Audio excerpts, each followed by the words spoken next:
Gara-gara Gus Ikdam ketika pengajian ini diiringi dengan musik-musik DJ, maka Gus Ikdam masuk daftar ilmuwan Indonesia yang mendunia. Bahkan bisa dikatakan gila dan memalukan negara.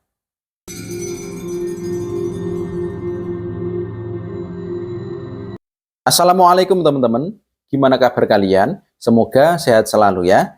Nah, tadi malam saya di-share oleh teman saya, ini mengenai postingan dari seorang akun yang bernama Rico Naben. Nah, Rico Naben ini memposting 2 hari yang lalu, di sini gambar-gambar orang masuk dalam daftar ilmuwan Indonesia yang mendunia, teman-teman. Saya awalnya nggak begitu tertarik, teman-teman. Tetapi di sini ada gambarnya Mama Gufron, ya, ada gambarnya Mama Gufron. Dari sini saya sudah berpikir, wah, ini pasti orang-orang aneh yang akan dimasukkan dalam daftar ilmuwan Indonesia yang mendunia itu tadi. Jadi saya pastikan ini adalah orang-orang aneh yang memang mungkin pantas untuk digelarkan seperti itu, seperti halnya Mama Gufron ini, penemu teori inflasi, benar ya, penemu teori inflasi kosmik bintang kejora dan pengukuran astrometri black hole. Bahasanya sulit dipahami oleh orang-orang awam, tetapi yang jelas bahwa Mama Gufron ini penemu bahasa semut, teman-teman ya. Makanya ditanya kata semut, ini bahasa semut. Bismillahirrahmanirrahim. Asyukuri innaka ya makariyama Gufron, artihi innaka ya ma'adar ya ma'firma Allah. Di sini saya mulai tertarik, oh ternyata yang dimaksud adalah bukan ilmuwan sejati, tetapi seperti meme, seperti sindiran kepada kiai-kiai atau mungkin ulama-ulama yang sepertinya tidak pantas disebut ulama karena aneh ya, seperti Mama Gufron ini karena bisa bahasa semut, bisa ngobrol dengan malaikat, hingga sekarang bisa mengadakan perjanjian dengan malaikat dan seperti itu. Akhirnya saya tertarik dan saya geser. Slide kedua ini ada Muhammad Ali Sodikin, Gus Ali ya, Gus Ali Gondrong yang biasanya solawatan. Ini mafia solawat ya, Gus Ali mafia solawat. Dalam perbedaan jika satu tetap. Ini penemu ilmu fisiologi. Menurut saya ini enggak terlalu aneh karena tujuan mereka atau Gus Ali mafia solawat ini adalah untuk mengumpulkan anak-anak jalanan diajak mencintai Rasulullah. Saya geser lagi, ada Zaidan Yahya, ilmuwan biologi. Ini sudah sedikit menggelitik ya, ini sudah sedikit menggelitik karena apa? Ilmuwan biologi katanya. Yang kita kenal dari Habib Zaidan, yaitu omongannya tentang yang bersama Gus Miftah itu loh. Jika cinta tidak direstui, didik bayi pun jadi solusi. Yang ini, makanya ditulisi ilmuwan biologi. Ya rada-rada masuk seperti ini ya. Rada-rada masuk. Sindirannya mengena kalau yang seperti ini. Akhirnya saya geser lagi. Di sini ada Pak Yakut Khalil, ahli ekonomi. Ahli ekonomi yang sekarang sedang dipertanyakan oleh warga Indonesia, kemana sih perginya? Kok malah muncul berita-berita bahwa Gus Yakut ini ada hubungannya dengan masalah kuota haji. Ya, masuk lagi orang-orang bermasalah di sini ya. Oke, akhirnya saya geser lagi.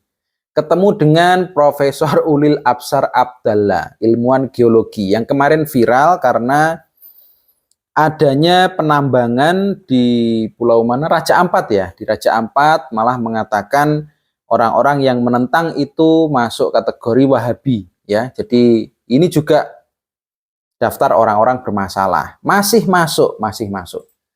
Saya geser lagi malah ketemu gambarnya Gus Ikdam Khalid, dikatakan ahli fisika, teman-teman. Ahli fisika. Di sini saya mulai ragu karena apa? Kenapa kok Gus Ikdam ini dikait-kaitkan? Ya, Gus Ikdam kok diikutkan? Apa sih salahnya Gus Ikdam? Kok di sini dibilang ahli fisika? Penemu teori elektron statis partikel yang bergerak memiliki sifat gelombang dan mengambang di permukaan laut. Apa karena pengajiannya ada iringan musik DJ sehingga Gus Idam dikatakan demikian? Di sini saya mulai berhenti, teman-teman. Berhenti untuk mengakui kebenaran sindiran ini. Karena Gus Idam ini, kalau kalian belum tahu ya, postingannya Rico Naben, Mas Rico Naben, kalau Anda belum tahu, Gus Idam kenapa kok menggunakan musik DJ? Itu karena Gus Idam pengen orang-orang yang suka dengan musik DJ itu berkumpul di tempatnya Gus Idam. Toh, itu hanya opening yang durasinya hanya 1 menit, teman-teman. Hanya 1 menit. Dan itu bukan musik DJ yang aneh-aneh banget, enggak. Tetapi musik DJ yang biasa saja, yang tidak ada penari dancernya, tidak ada orang-orang yang berjoget di sana, tidak ada. Mungkin hanya mengangkat tangan seperti itu saja. Dan itu memang ditujukan kepada para anak-anak muda yang sukanya musik DJ, musik horeg, ya, karnaval horeg, karnaval son, agar bisa datang ke tempatnya Gus Idam. Memang memancing orang-orang seperti itu. Kalau kalian mungkin orang-orang yang sudah ilmu agamanya tinggi, sudah mumpuni, berarti kalian bukan targetnya Gus Idam. Makanya di sini saya sudah aneh, kenapa kok Gus Idam ada di sini? Sementara setelah itu ada gambarnya Kiai Fuad yang menentang masalah nasabnya para Habib, dan itu wajar saja karena yang diserang oleh Gus Fuad ini adalah Habib-habib yang omongannya kotor, selalu membanggakan nasab. Ini malah perlu didukung kalau Gus Fuad ini sebenarnya.